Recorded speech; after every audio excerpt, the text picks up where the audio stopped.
I haven't known exactly what to say. And so I haven't said anything.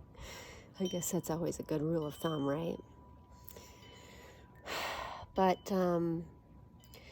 gosh, to say that I've been on a sort of personal quest and deeply internal and intimate journey is maybe an understatement for these past few years. The most recent, maybe half a year, almost exactly half a year, includes such big events. I left my post as CMO of Gaia last fall, and that was a big deal. It was such a labor of love for me. Moved my family from Seattle to Boulder about 6 years ago so that I could take on the challenge of building a brand that could scale globally to help shift consciousness. And I used to say to the employees there, is there any greater call? And how fortunate are we that this is the work that we get to do and get paid to do? And so the decision to leave was sort of heart-wrenching, and it took a long time to get to it. But ultimately, it was just what needed to be done. And my last day in the office was September 1st, and 28 days later, my mom died. So the genius blessing in all of that is that I was able to be by her bedside for the last 4 weeks of her life. And I'll forever be grateful for that gift. My mom's my person, and it's still present tense. I call her on my morning walks with my dog. I don't really put my hand to my ear, but, I'll say, "Hi, good morning, Mom. How are you? How'd you sleep?" And then I'll tell her what's on my mind, because that's exactly what I used to do every day. I'd drive to work and say, "How are you? How'd you sleep? So here's what I'm thinking about." And she would listen so well. And then she would come back with just some insight that was just so unique for me, and powerful and insightful, and kind of addressing all the dimensions of living. So I've always appreciated that from her, and I try to still do it and invite her into my dreams to maybe give me feedback. And sometimes I just get to my own answer, which I think is her helping me. But she is my person. And my last day of employment was November 1st, and I was kind of in the typical mode that I have been in my career, which is get at it.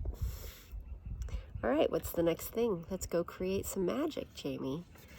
And all of my friends and healers reminded me of this moment, the profundity of it, and not to miss the grieving, not to rush through it, which I know I've done before. I work as a way to, maybe not feel.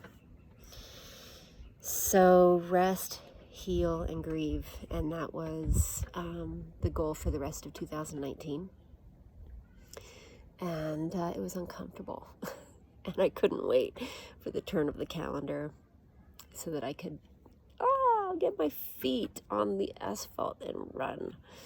And I did. I waited for the calendar to turn.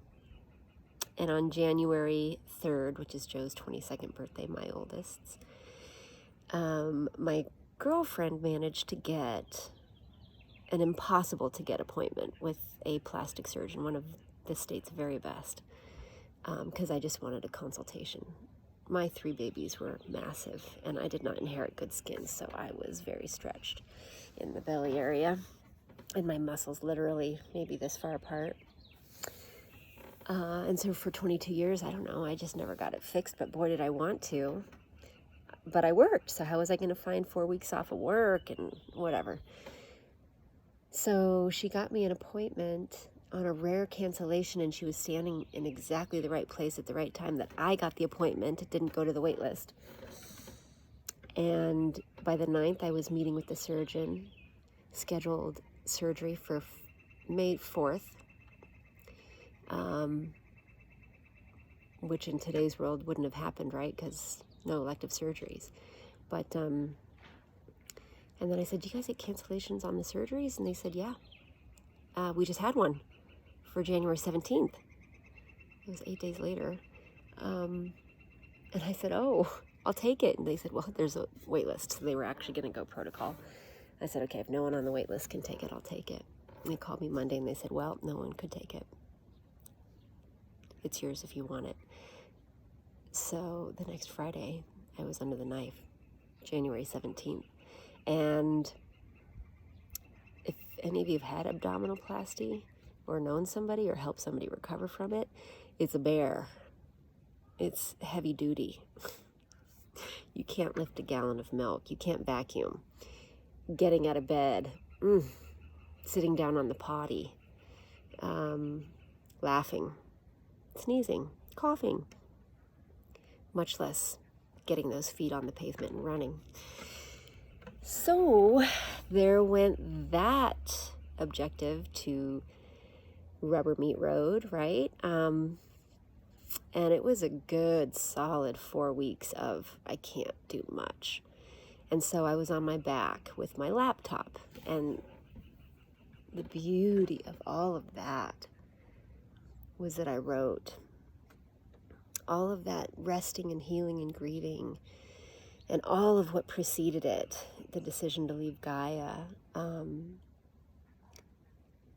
It sort of started coming out in prose and even a poem or two. And I wrote and I wrote and I wrote. I wrote every day.